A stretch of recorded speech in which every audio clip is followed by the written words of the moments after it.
हर पाकिस्तानी बुरा नहीं होता, हर मुसलमान बुरा नहीं होता। सिर्फ 4 सवाल पूछूंगी और पूरी मीडिया मुझे उसका जवाब दे और देश की जनता मुझे उसका जवाब दे। आप सिर्फ आर्टिस्टों को ही पकड़ते हैं क्या? प्राइम मिनिस्टर को नहीं पकड़ते हैं क्या?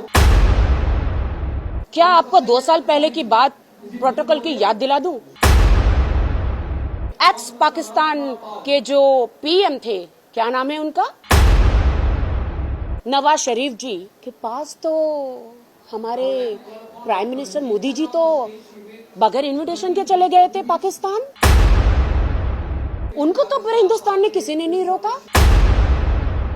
हमारी सानिया मिर्जा जी हिंदुस्तान की शान जान, इंडिया को रिप्रेजेंट करती है, उन्होंने तो वहां पे शादी करी है।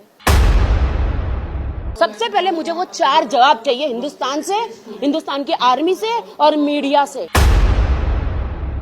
अगर वो मुझे जवाब दे देगी तब मैं बताऊंगी कि पाकिस्तान का फ्लैग जो है मैंने अपने बॉडी पे क्यों लगाया।